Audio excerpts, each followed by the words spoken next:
and well met, my fellow Shire folk. My dear hobbits, I have recently returned from the great land of Kentucky, where I attended the Brandywine Festival. It's the first ever festival of its kind that is a live action roleplay, also known as a LARP.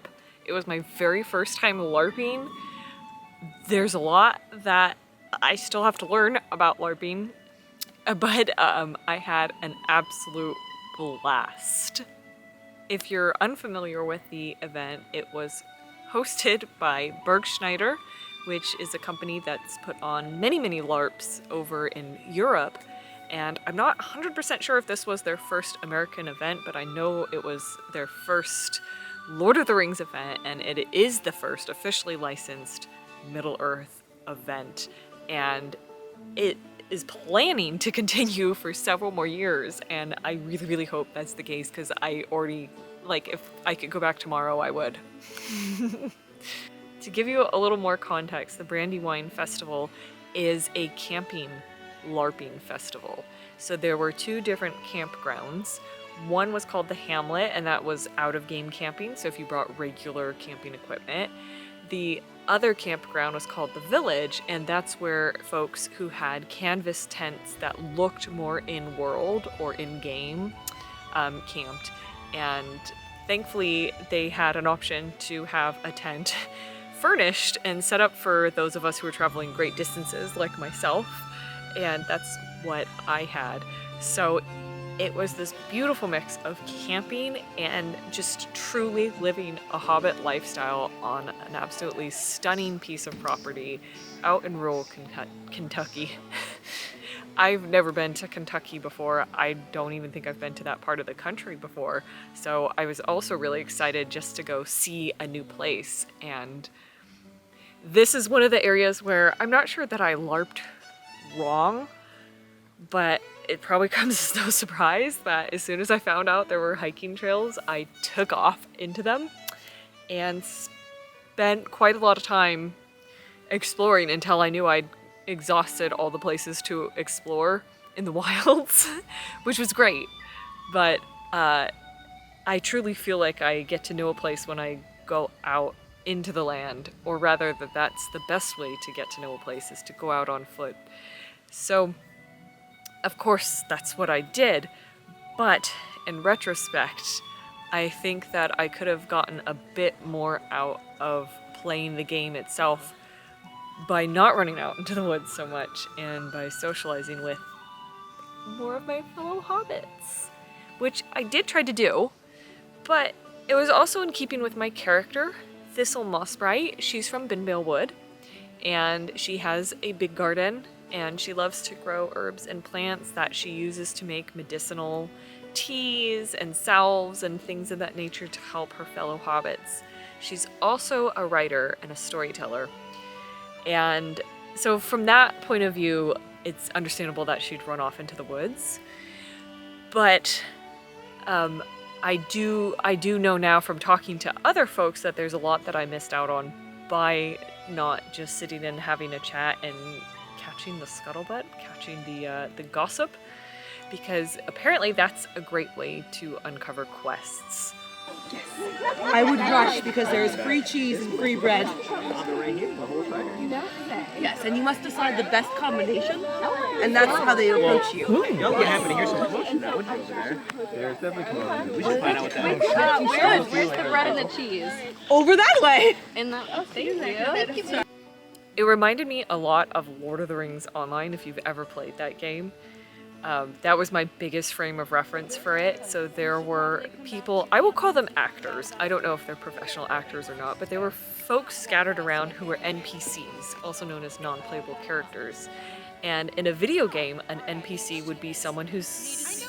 So in Lotro, they're stationary, so you can go up to a hobbit, perhaps named Hob, and he'll say, I have lost my cup. I'm missing my tin cup, and I am so dying of thirst for ale. Can you help me find this cup? And then you'll go on a quest to find Nob's cup, or Hob's cup.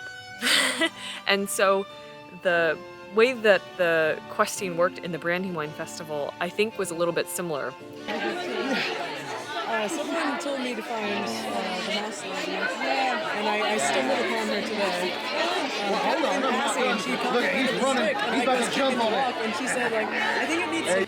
But there were also big theatrical moments, and those were the ones that I and a lot of other hobbits took part in because they were easy to find, they were well announced. Dire Choir! Opening ceremony at the party stage in 45 minutes! And so I think a lot of us made the mistake of thinking that that was the LARP, instead of understanding that there's a lot of little tidbits you could be doing along the way. It was also a LARPing event with, I think the majority of us were first-time LARPers, so there was definitely a learning curve for all of us. It wasn't just me, it wasn't just this on Lost Right. Final sickness song! Medicine! Here! Nevertheless, I had a blast, and I've dreamed of just going to the Shire and living as a hobbit ever since I fell in love with The Lord of the Rings. And if you've been following this channel for a while, you'll know that concerning hobbits has been a touchstone for me. Throughout many difficult times in my life, I turned to that chapter because it brought so much comfort. And also, if you've been following this channel and seen my recent videos, you'll know that life has really thrown a lot at me lately, and that I've spent the better part of this year fighting for my life. And I'm thankfully on the other side of that now, and it was just so profoundly healing to go to an event like this, where I could shed my identity, be disconnected from the rest of the world, because there's very little cell reception, and plus hobbits don't have cell phones, so you can't have your phone out, and just live a wholesome hobbit existence for a few days.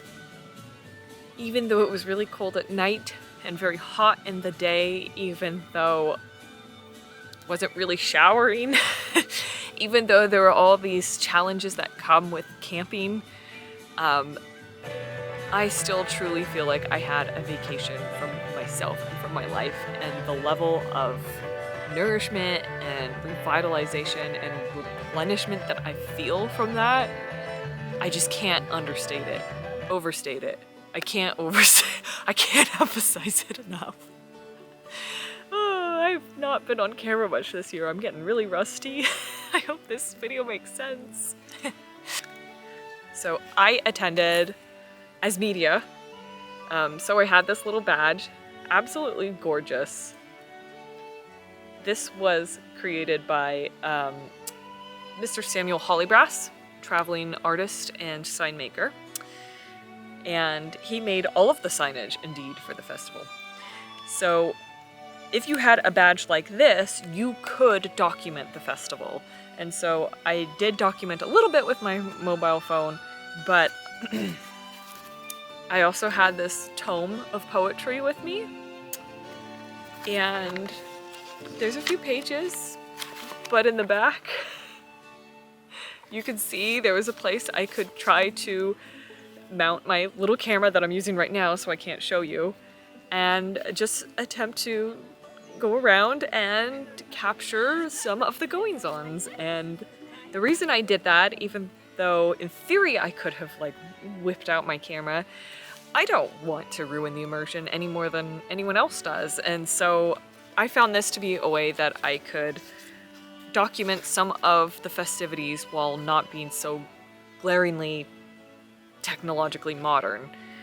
At the same time, though, that left me in this quandary of like, do I participate or do I document? And so I don't have a ton of content to share because I chose to participate probably more often than I chose to document. Whatever I captured still wasn't enough to capture what it felt like to be there and to experience it. It truly was like going to a festival on the Brandywine River. there were not modern lights, so at night everyone had these charming lanterns, and just that alone, to experience true darkness and have the only light be from these warm, glowing candles and lanterns was just so gorgeous. Absolutely stunning. The mist would sometimes rise at night, and it just brought about such a rustic harvest time feel. The trees were about to change color, and all of us hobbits had come together to celebrate the harvest at the Brandywine Festival. There was also a tree, a party tree, where you could go and put a pin in the map of the Shire for where your character's from or where you're from, and sign your name in a book, which I did, and that would inform you, if you were rusty, on which farthing of the Shire you were from, because all 4 farthings competed then in the farthing games, and there was tug of war, there was a potato toss, which was a lot harder than it looked like. There was a talent show.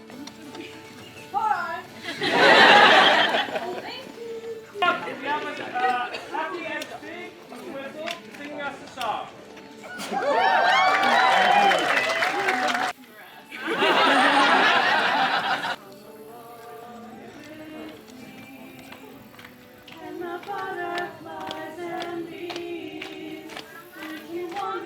And I think several other games that I didn't get to witness all of them because there was just so much going on all the time that it's impossible to actually be able to be present for everything.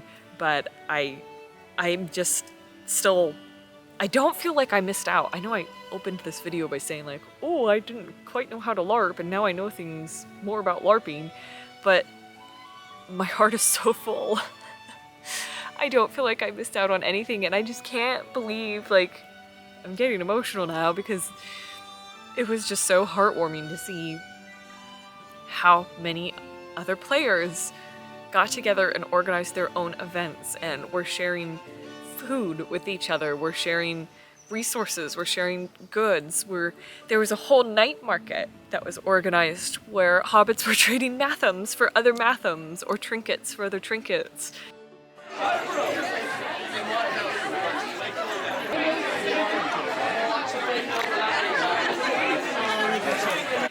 There was this beautiful lantern parade that led to the night market on the first night and opened it up.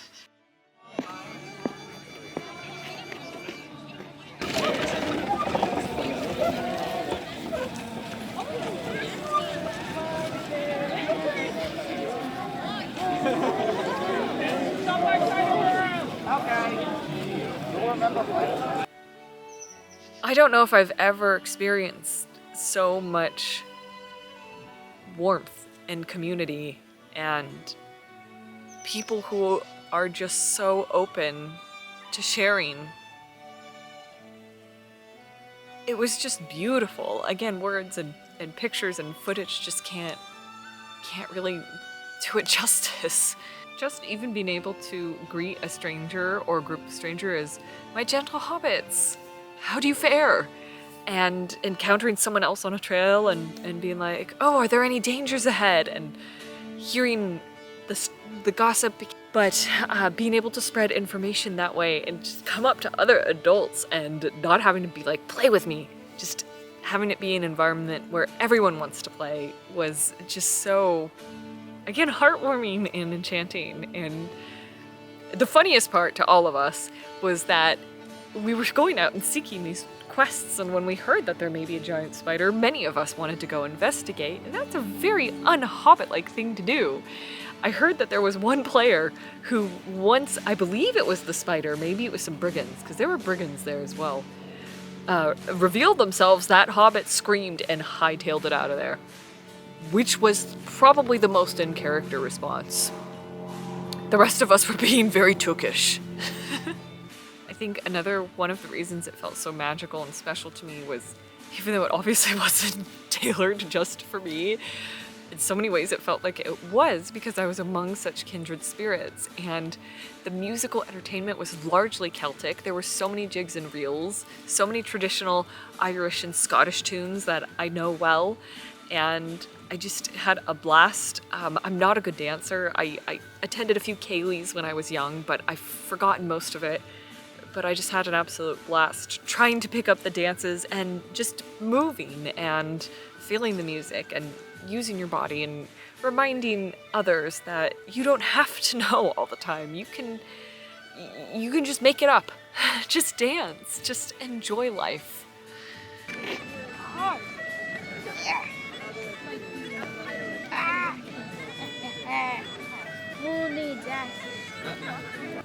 I apologize that I'm not nearly as polished as I feel like a YouTuber of my age and stature should be. And by that I mean just the amount of time that this channel has been around. But I do hope that you enjoyed this very authentically presented experience of the Brandywine Festival. I hope it's piqued your interest, and that if your health and budget allow, hopefully you'll be able to join us next year. I'm really hoping to go again next year as well. And I also just wanted to take a moment to give a massive thank you to all of our subscribers and to all of you who are watching this video right now. Several people came up to me before the game started and let me know that they'd been watching our videos and following our channel from the beginning, which was 13 years ago now. While I was at the festival, YouTube sent me a little notification saying, "Oh, you're celebrating 13 years of Happy Hobbit." I can't imagine where the time has gone. And our channel might not be very big compared to other Tolkien content creators' channels, but we have this. We have all of us together. We have some sense of community, and that is worth more than its weight in gold.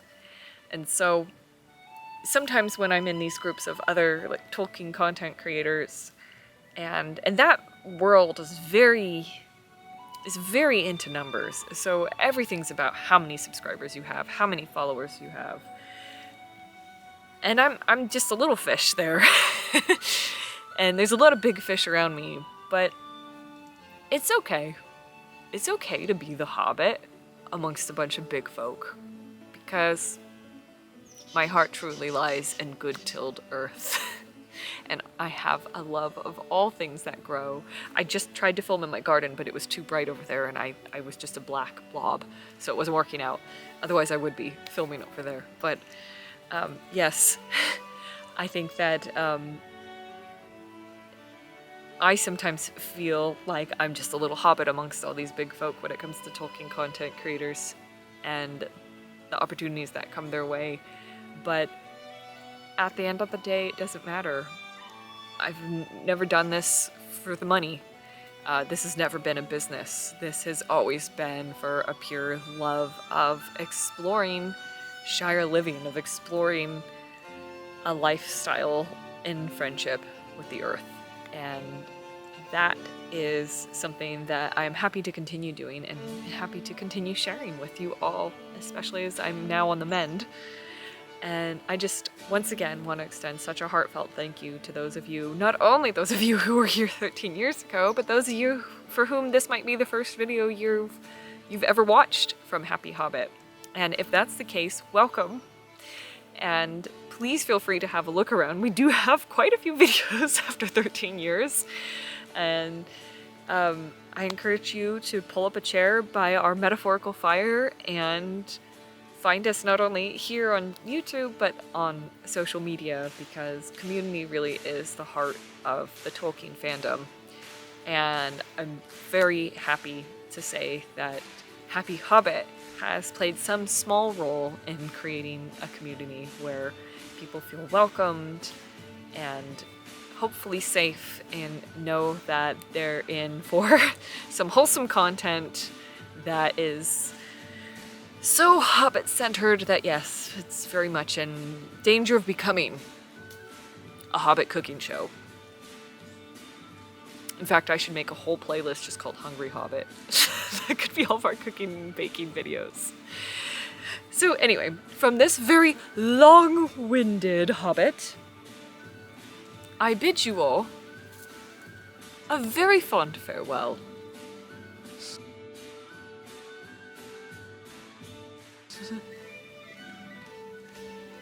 I don't know why I put on my hat to leave. Sorry, I'm talking in like hardcore nerd speak. If you don't know what LATRO is, it's Lord of the Rings Online. It's an MMORPG. Another acronym I'm throwing at you. Massively multiplayer online roleplay game. And the concept is you're playing as a character and you're playing in real time with other characters. But, and by the way, this was, my best friend made me this little dried flower decoration and she'd put it on a frock. And I didn't end up wearing the frock at the festival, so I pinned it on my hat. And my hat ended up accumulating more and more decor as the days went on and as I ran off foraging and making more flower crowns and circlets and weaving more plants together and all that good thistly stuff.